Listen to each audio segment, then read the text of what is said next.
The money didn't come through, so we're going to break the gold.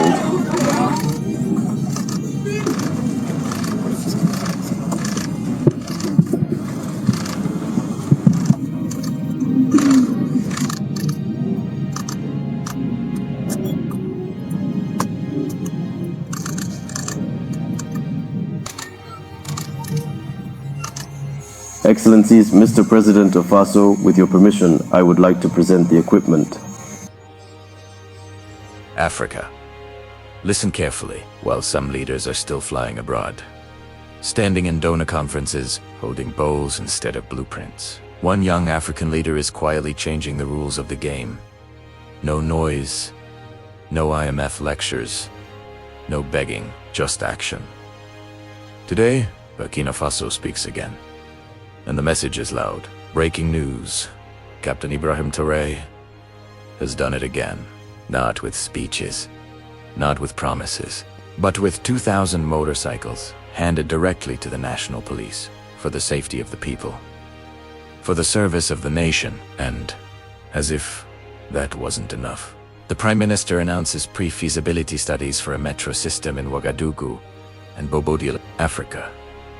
Are you watching? While others debate politics, Traoré delivers logistics. While others argue about elections, he strengthens institutions.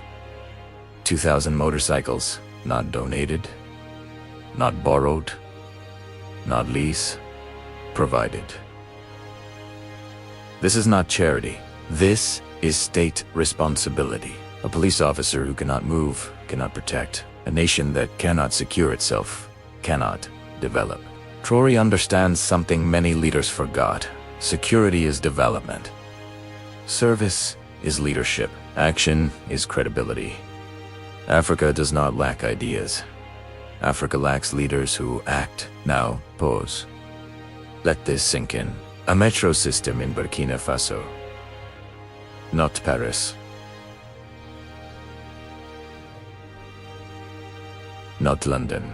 Not Beijing and Ouagadougou and Bobo-Dioulasso. While some leaders say, Africa is not ready, Traoré says, Africa must be built. Metro systems are not symbols of luxury. They are symbols of planning, productivity, and dignity. This announcement alone shatters a dangerous myth that African cities must remain chaotic, that Africans must accept congestion, that modern transport is too expensive for black nations. No. It is expensive only when corruption is present. Here is the uncomfortable truth. Africa was lied to. We were told, if you have many political parties, development will come. But what came instead? Poverty looting, endless elections, empty stomachs. Traoré is proving a radical point. Development is not about how many parties you have. It is about how many lives you change. A hungry child does not eat democracy. A sick mother does not sleep in constitutions. A jobless youth does not survive slogans. They survive results. Let's be honest. Some African leaders are addicted to aid. Aid meetings, aid loans, aid dependence. They travel more than they govern. They beg more than they build. But Traoré is teaching Africa a dangerous lesson. You don't need permission to serve your people. You don't need donors to plan your cities. You don't need approval to be sovereign. Burkina Faso is not the richest country, but it is becoming one of the bravest young Africans. This is your wake-up call. Leadership is not age. Leadership is courage. Leadership is not titles. Leadership is sacrifice. If one man in a landlocked, resource-attacked nation can choose service over self, then Africa has no excuse. Demand more, expect more, accept nothing less. Some call Captain Ibrahim Traoré a gift from God.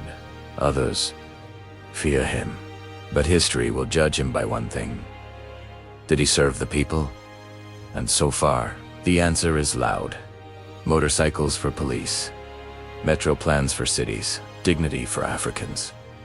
Africa. The era of begging must end. The era of building must begin. and Burkina Faso is showing the way. If this is the Africa you believe in, like, share and subscribe.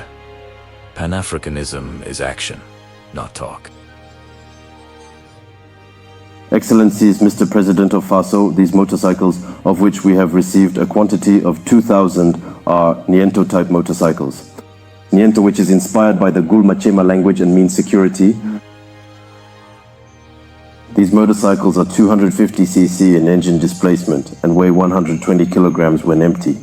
They are capable of carrying 150 kilograms, that is, with a friction threshold of 10 kilograms below and 10 kilograms above, which allows us to carry 2 people, 2 team members, to successfully carry out our operations. Thank you. These motorcycles are also equipped with an audio and visual alert system, which allows us to give warnings both day and night.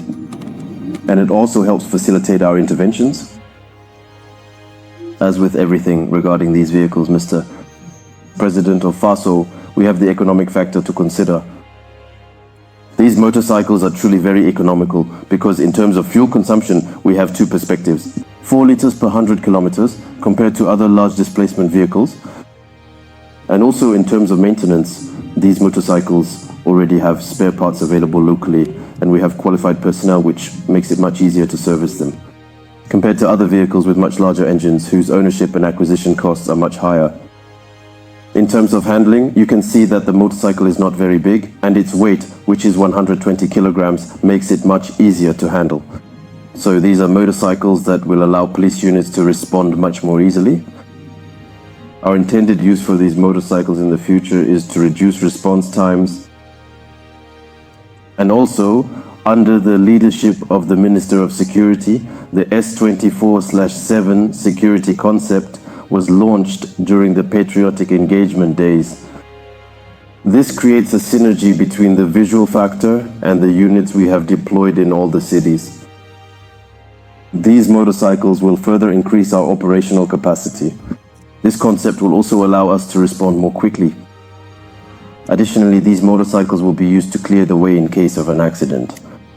Traffic can be cleared more quickly to keep things moving smoothly.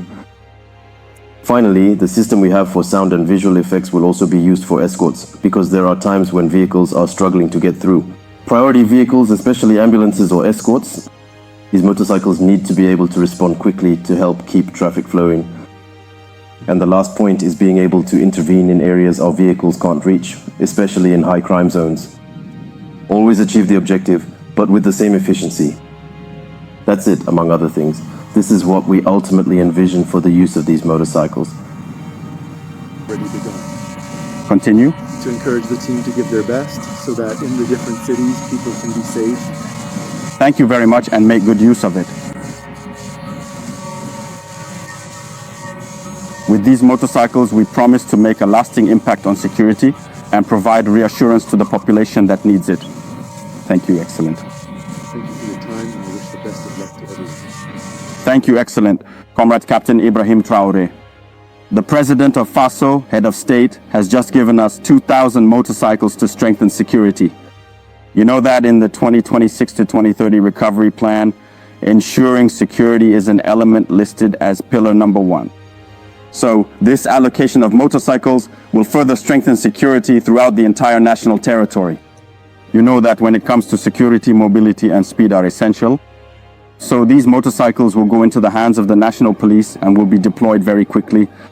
And this is to further strengthen and provide peace of mind to the population. Instructions have already been given so that these motorcycles can be deployed in a very short time to reduce response times during emergency calls from the population, and also to carry out and strengthen patrols throughout the national territory, particularly in areas that are often inaccessible by vehicles, but also to further consolidate the S24/7 concept that we launched in 2025. When it comes to security, police presence is also necessary. Instructions have already been given. Soon you will see 2,000 students graduating in March. These 2,000 students will also be trained to ride these motorcycles and to use them for interventions. This is to say that in 2025, 2026 is starting off strong, and we are going to deploy police forces across the entire national territory, particularly in their areas of responsibility, and also to deter. From now on, we will not give up a single square centimeter to these delinquents who are harassing the population. So this is the message we have just sent out. And through this donation, the head of state has shown that we can train ourselves, we can equip ourselves, and we can ensure the security of our people ourselves. That is what we are going to do. I think the ball is now in our court. He has set the pace. It is up to us to make his will and vision for internal security a reality. Thank you, Africa, Mama Africa. Oh, yeah. You make Africa great. Thank you, Africa. Thank you, Africa.